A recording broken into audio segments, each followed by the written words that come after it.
All right, kicking things off here with Grant Binkley. So we are starting a new segment that we're going to have, and it's called On the Mat with Grant. And Grant will be hosting this. So I figured I would like to be his first guest if he'd have me, and hopefully he can interview me. And this will be we've already had a practice round of this, so hopefully this one goes pretty well. But I'll hand it to you, Grant. You're the host. All right, thanks, Coach. Good to have you on. Thanks for being here with me. I appreciate it. Well, first of all, let's start out with how you doing. How's the team doing today? How did the test come out?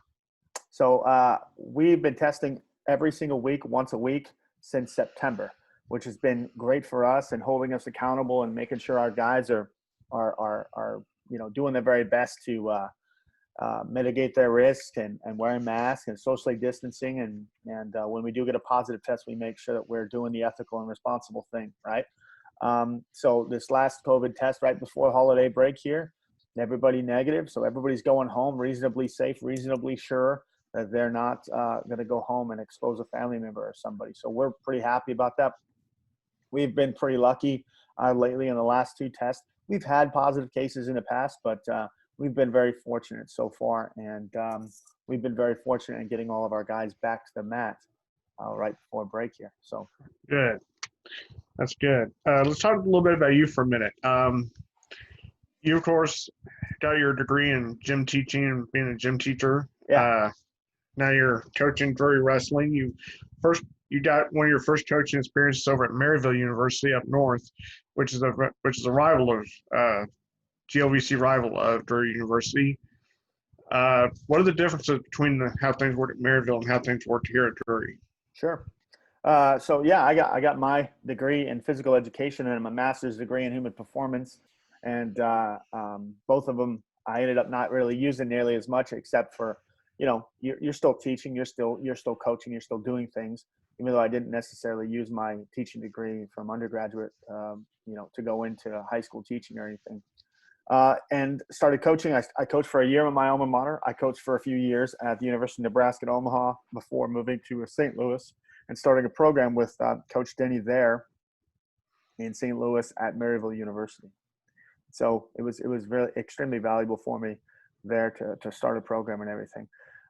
So starting the program at Drury, and how are the programs the same and how are they different? There's a lot of similarities. I'm sure there's a lot of things that I've carried over that I've found that really work well there, and there are some things that I've changed and make sure that implemented the next time you're building a program, right? You hope that it's a process that you're continuing to improve upon, right? And the second time helping building a program or building one up, you hope that you can fine tune and do a better job. So there are some things that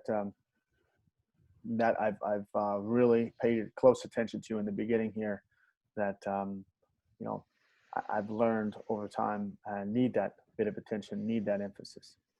Right. Your first season here was 2016, 2017. We're now heading into 2021. You've done a lot of great things with this wrestling program already.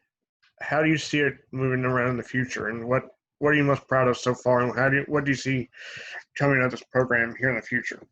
Yeah, the thing I'm most proud about, and that I take the most pride in, obviously, is the development of our athletes and our guys. Right, seeing them grow and seeing them develop as people is huge, and then seeing them develop on the mat as athletes. That's really big for us, right? And that's the thing I really take the most pride in, seeing those guys come in as freshmen wet behind the ears and leave as grown men, walking across the stage with a degree on their way in life, right? And then getting better at wrestling somewhere in between, right? So that's probably what I'm most proud of. Where the program's going, in order for you to build something that lasts longer, something that's repeatable, something that you can continue to replicate, you have to have a solid foundation. That's something that we've really put a lot of emphasis in building that foundation up. And it takes time.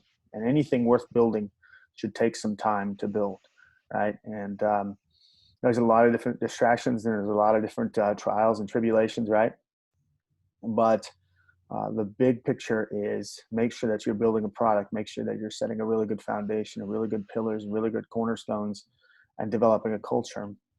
It's something that you can repeat over time, right? That's how Right. you build something long lasting. Yeah. So Let's talk about last season. Obviously, it didn't end the way you wanted it to. Uh, no sports season did, actually. The yeah, exception possibly the Super Bowl. yeah, But you sent two of your top athletes, Jared Rennick and Peter Custer, to national qualifiers, and they were just literally this close to being in that big dance. yeah. And then all of a sudden, they got the rug pulled out from under them, and the plug pulled. Take us through that. What was the emotional? What was the feelings? Take us through all that? Yeah, that's not fun. You have some guys that have been working all season long, and they qualify for the national championships, and canceling the national championships literally the afternoon right before weigh-ins the next morning and right before we start the first rounds. That's not fun. You feel like got robbed just a little bit. And those guys, I felt bad for them. They got robbed just a little bit because I preach to the guys all the time the two things that you can control: your effort and your attitude, right? And if you have a great effort, if you're putting out that maximum effort and you have a great attitude, uh, you put yourself in a position to be successful. And I felt like those two guys were doing that, and they did all that they possibly could. And something that's completely out of their control, takes control and takes them out of it. So, it's heartbreaking at times.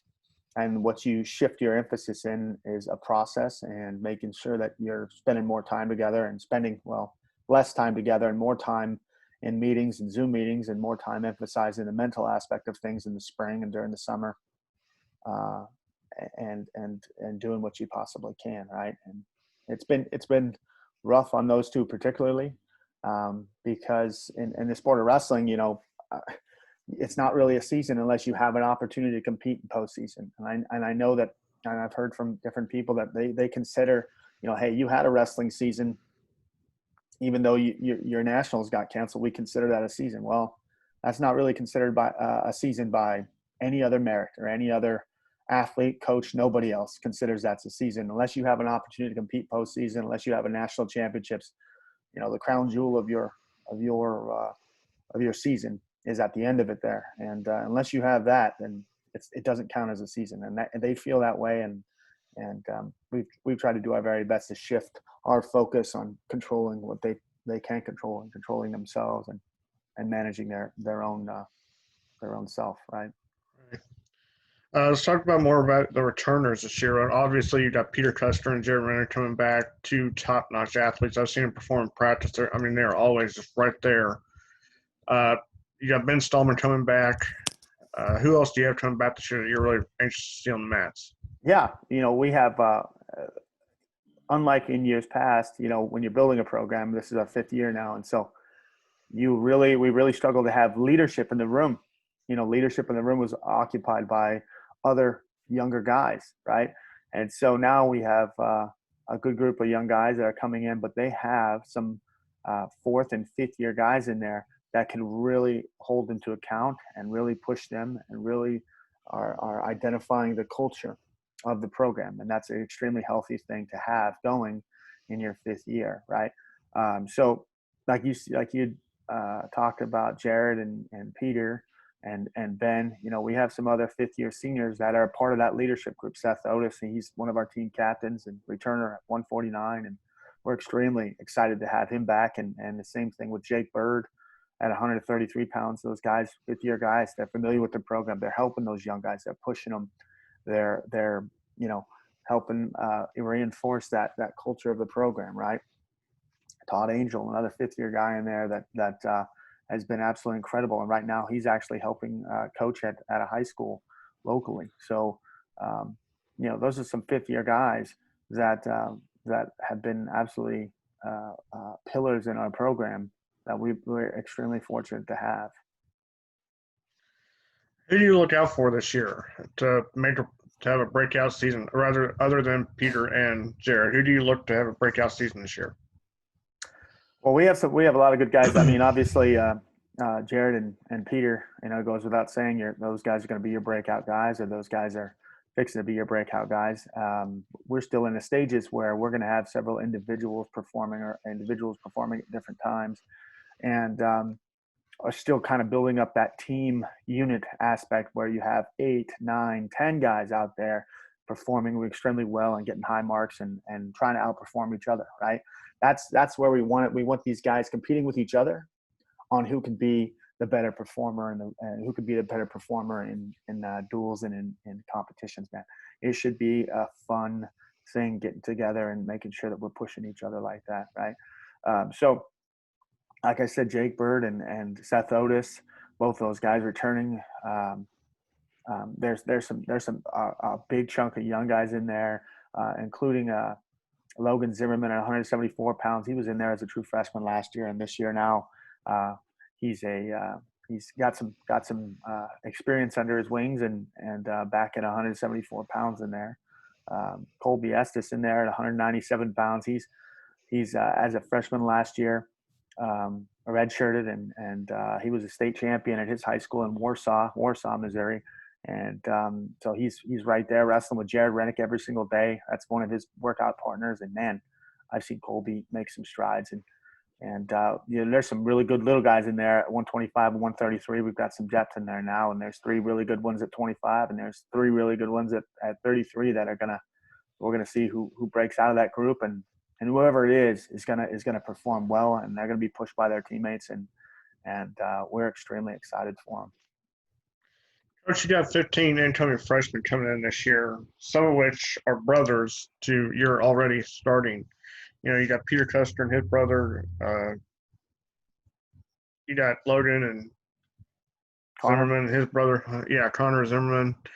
You got a good family affair running here. Of course, you said yesterday during our practice run that this is a family. So so it's appropriate that you recruit family members and bring them in to get that dynasty going. So tell us a little bit more about the incoming freshman class you have. So yeah, like you said, we have 3 sets of brothers now with the Custer brothers, Will and Peter, Caswell brothers, Jackson and Tucker, and the Zimmerman brothers, Logan and Connor. And we always think of wrestling, and I've always thought of wrestling as a family affair. My teammates and my athletes have always been, members of my extended family, and those are some of the people that I care most about in the world, right? And so we view it that way. So it's pretty exciting that it reinstills faith in what you're doing, that you think you're doing a good enough job to where somebody's willing to send their second born to you, right? I didn't mess up the first one too bad, so they'll send me the second one, right? That's a good feeling. That's a really good feeling that you can get sets of brothers, that people really genuinely believe in what you're doing, and they believe in your program. They believe in the staff and the people around and the support that their guys are getting, to make sure that they reasonably trust you to take their firstborn son, secondborn son, and try to work them through college, right? So that's a good feeling. We view it very much as a family affair. We see ourselves, we're very close. You always have to support and help family members. You can't just avoid problems here and there, but we're constantly working to better our family for sure. Right. Couple of fun questions. Let's talk about your coaching staff. You got Nick Berghardt and Andrew Simmons. Tell me about those guys. What did they bring to this program? Right. And John Ose, new to this year from Ozark. He's an alum. I love John. I've grown really close to John over the last few years when he was wrestling, and then he moved away for a while and then came back. Right. Coach Simmons the same way. Over the last few years, he's kind of grown on me. We're really good friends. We're really close now, and he's been an absolutely incredible mentor to a lot of our guys, and brings a wealth of knowledge on the mat when he's wrestling. And man, I see him scrapping it up with those guys. We're really pushing some of these guys all the time, and that's part of his responsibility is to get in there and mix it up with guys. And the same with Coach Burkhardt. Coach Burkhardt's been that pillar for me for a while. Came down.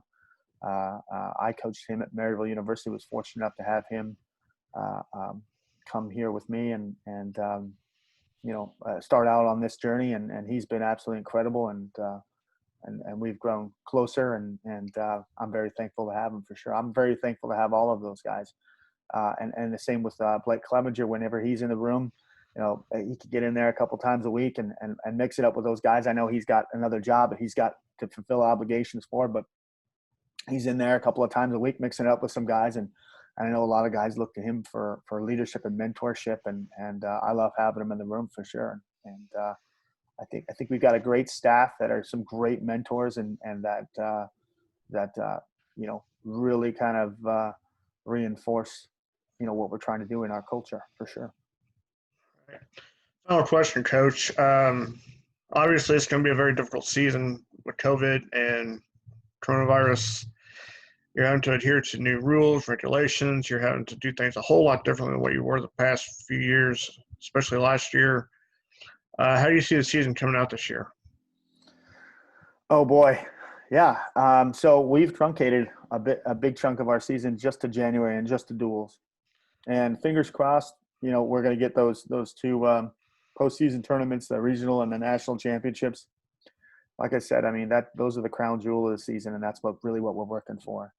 And we're trying to make sure that we can provide a great experience for our guys and make sure that they have the tools that they need to build themselves up, both on the mat and off the mat. Right. It's been a challenge. I talked about it the other day when we had our little get together, our Christmas party get together, and we had a team meeting the other day. I talked about this I think we've underestimated some of the difficulties that we've had in this past semester. I've never had to go to school during a pandemic when I was going to school and wrestling in college, and nobody's parents have, and this is a once in 100-year thing. And some of these guys as freshmen in college, they were kind of screwed out of their last couple months of their senior year of high school, and then all of a sudden they're going to start college, and they're going to get a lot of uncertainty, and they're going to have to wear masks, and they're going to have to socially distance, and they can't interact with each other in the way that you build relationships in college. And it's very difficult. It is one of the worst and most difficult times to go to school, to go to college. And on top of that, if you're a freshman in college, that's already a difficult time, right? I mean, you're moving away from home, you're starting a new place, and you're taking on a new challenges and new academics for the first time ever. And that's already challenging. So the fact that some of these guys got through that semester and getting through to the second semester here, that's an accomplishment in and of itself. And on top of that, we had several guys on the dean's list. We had a handful of guys with 4.0s. Absolutely incredible for them to be successful and for them to accomplish great things in spite of all of the adversity and all the challenges put on them is absolutely incredible. And all of them need to recognize that. And this first semester was probably the hardest first semester of any college kid within the past, I don't know how many years. I mean, I don't know anybody that's ever had to go to school during a pandemic like this, and it's been inherently difficult this way. So I think it has its challenges, but I think wrestling will meet those challenges, and we always do, and we'll meet them head on. Right? We're gonna meet them head on. Coach, thanks for taking the time out from your busy schedule to help me or to meet with me and do the debut edition of On the Mat with Grant. I look forward to meeting with more of the team and the coaches here later on. This is Grant Binkley signing off. Thanks, Grant. I appreciate you, and I appreciate all that you do. We'll see you.